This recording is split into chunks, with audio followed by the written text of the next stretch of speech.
Revelations chapter 2, verse 2 and 3. I know thy works and thy labors and thy patience, and how thou canst not bear them which are evil. You can't bear them. You can't be around them. You don't want to be around them. You shouldn't want to be around evil people, demonly possessed people.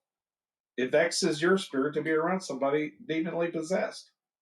And thou hast tried them which say they are apostles and are not, and hast found them liars, and hast borne and hast patience, and for my name's sake hath labored and has not fainted.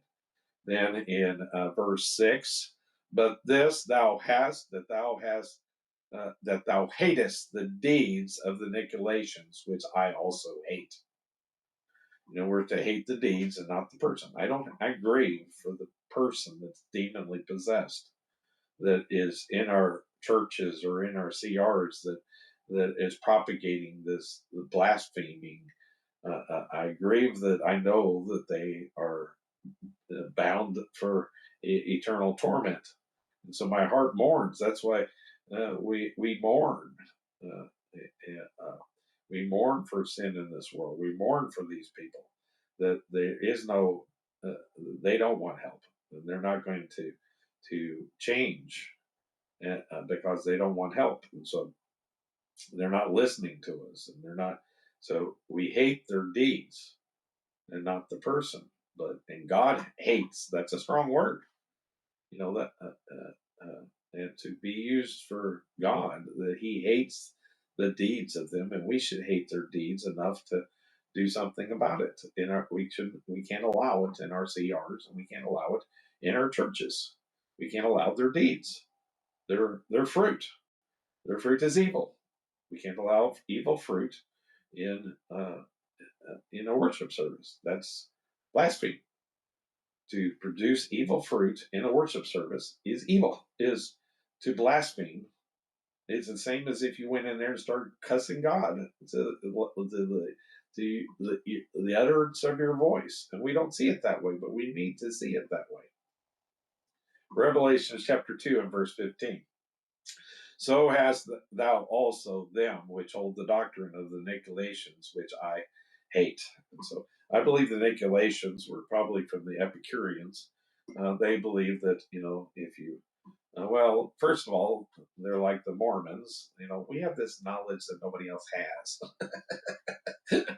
which was that, Jesus was descended from, the gods, and they were descended from the Titans, and the Titans were descended, this endless genealogy.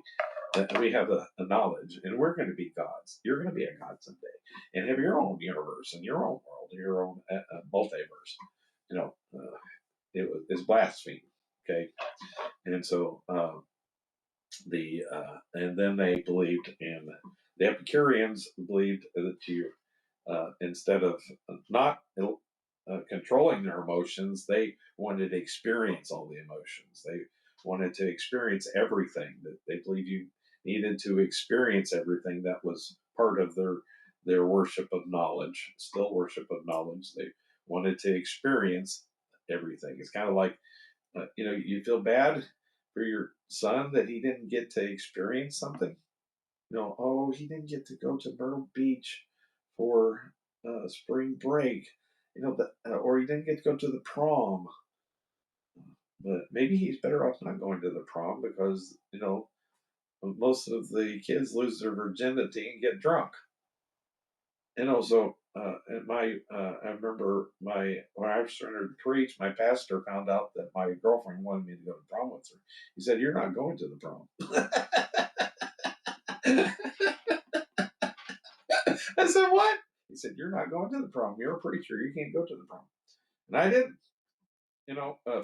for her senior year. Yeah, she was ticked off. But that was her fault for mentioning in front of him that we were going to the prom. But anyway, and so but people would say, "Oh, you didn't get to go to your prom in your senior year. That's horrible. You should experience life. You should experience these things." No, you don't have to experience them. That's the deeds of the Nicolaitans. Anyway. Oh my, so that's going to be in CR. That it's my dad's birthday party. I've got to go. I know there's going to be alcohol there, and I'm going to be tempted to drink and fall off the wagon. But you're better off avoiding it, rather than and that sort of thing.